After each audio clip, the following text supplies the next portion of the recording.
Our channel doesn't promote any violent, harmful, or illegal activities. All content provided by this channel is meant for an educational purpose only. আমি আপনাকে বলছি দাদা, সরকার যদি প্রকৃত ব্যবস্থা না নেয়, দেখুন এর বাবা আজকে কি বলছে, দেবাশিস বলছে শাস্তি যেন পায়। শাস্তি তো সরকারের পাওয়া উচিত। এবং কালকে আপনারা দেখেছেন 13ই ডিসেম্বর আমি বলছে না আমরা 10 তারিখ থেকে জানি, তাহলে দেবেন কেন? লাস্ট 14ই জানুয়ারি বলছে স্টক ক্লিয়ার করুন। এটা তো মার্ডার, এটা চিকিৎসা বিজ্ঞান ফেল করেনি, এটা মার্ডার, একদম খুন বাই দি গভর্নমেন্ট, যারা আমাদের প্রোটেক্টর। এখন তো রাজতন্ত্র নেই, গণতন্ত্রের সরকারই হচ্ছে প্রভু তার প্রজাকে মারছে। মুখ্যমন্ত্রী এখন প্রেস কনফারেন্স করছেন। লক্ষ্মীর ভান্ডার দিয়ে কি হবে? লক্ষ্মীকে যদি কেড়ে নেন বিষাক্ত স্যালাইন দিয়ে, এখানে তো একটা লক্ষ্মীকে কেড়ে নিলেন আপনারা, কে দেবে উত্তর? দাদা, একজন মারা যাওয়ার পরেও 3 দিন লেগে গেল কলকাতায় নিয়ে যেতে, কি বলবেন? একজন মারা গেছে প্রসূতি, হইচই হয়েছে বলে আপনারা দেখিয়েছেন বলে সবাই বিক্ষোভ করছে, প্রতিবাদ করছে বলে হয়েছে। কোনো লাজ লজ্জা আছে?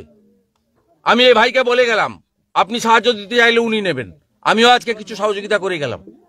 প্রত্যেক দল, সংগঠন, ব্যক্তির সাহায্য উনি নেবেন। বাচ্চাটাকে মানুষ করব আমরা। ওর বড় মেয়েটার নামে সুকন্যা প্রধানমন্ত্রীর যে সার্টিফিকেট আছে আমি করে দেবো। পড়াশোনার সমস্ত দায়িত্ব, তাদের সব দায়িত্ব আমরা কাঁধে তুলে নিচ্ছি।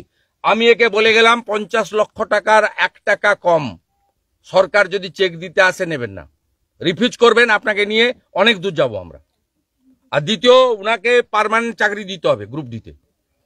ওই হাফ দাঁড়ি কামানোর মতো ক্যাজুয়াল কন্ট্রাকচুয়াল, কালকে বলবেন বিডিও অফিসে গিয়ে জয়েন করো, পরশুদিন পাছায় লাথি মেরে বলবে ঘর যান, 26,000 শিক্ষক যেমন ঝুলছে উপরে, ওসব জিনিস হবে না। পরিষ্কার করে গেলাম।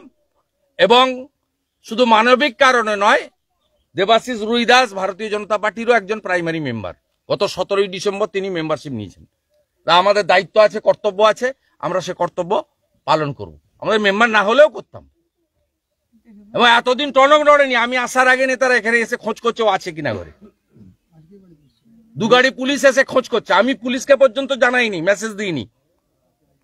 বললে কি করতো, ওকে তুলে নিয়ে গিয়ে বিডিও ডাকছে, ডিএম ডাকছে বলে বসিয়ে রাখতো যাতে আমার সঙ্গে দেখা না হয়। এই যে তঞ্চকতা, এ ক্ষমার অযোগ্য।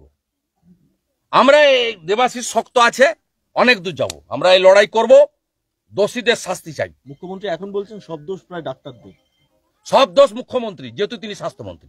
দাদা মুখ্যমন্ত্রী এবং এই আরএলএস স্যালাইন সেন্ট্রাল স্টোর থেকে উনি পাঠিয়েছেন। মুখ্যমন্ত্রী শুধু এর বাচ্চাকে কাড়েনি, এর স্ত্রীকে কাড়েনি, এর বাচ্চাকে অনাথ করেনি। আজকে একটা ছোট বাচ্চা মারা গেছে, 3 জন মৃত্যুর সঙ্গে। এবং গত ডিসেম্বর মাসে, আমি 10 তারিখ ডিসেম্বরের 10-এর আগের কথা ছেড়ে দিলাম, 10-এ জানার পরে কালকে তো অন রেকর্ড অ্যাডমিট করেছে স্পেশাল সেক্রেটারি, যে 10ই ডিসেম্বর জেনেছি, ওটাও তো প্রামাণ্য। তারপরে কত হাজার লোকের গায়ে স্যালাইন দিয়েছেন, সে সংখ্যাটা কি লক্ষাধিক হবে? Primary health centre, block health centre, sub division hospital, district hospital, medical college, PG, NRS, RG Kar সহ কলকাতা স্টেট হসপিটাল, সব মিলিয়ে কতজনকে দিয়েছেন এই বিষ? তার তালিকা প্রকাশ করুন। কিডনি নষ্ট হতে শুরু করবে, তখন বলবেন ওর সুগার আছে, ওর ক্রিয়েটিনিন বেশি, ওর গ্লুকোমা আছে, এইসব বলে কেটে পড়বেন। কিন্তু আপনি যে ড্যামেজ করে দিলেন কিডনিগুলো হাজার হাজার মহিলা রোগীদেরকে, গর্ভবতী মায়েদের, কত জোরে, তার তালিকা প্রকাশ করুন, তাদের চিকিৎসার জন্য ব্যবস্থা নিন। নিজে না পারলে কেন্দ্রীয় সরকারকে বলুন, ড্রাগ কন্ট্রোলকে বলুন, কেন্দ্রের হেলথ ডিপার্টমেন্টকে বলুন যে টিম পাঠান, এইমসের সাহায্য নিন, ভুবনেশ্বর, কল্যাণী, এইমস এদেরকে পাঠান, পাঠিয়ে আমাদের মা, দিদি, বোনেদেরকে রক্ষা করুন। যাদের শরীরে অলরেডি ঢুকিয়ে দিয়েছেন কত 2 মাস ধরে, 1.5 মাস ধরে, তারা যাবে কোথায়? আপনি বলুন, এই কথাগুলো যুক্তি নেই, আছে না নেই?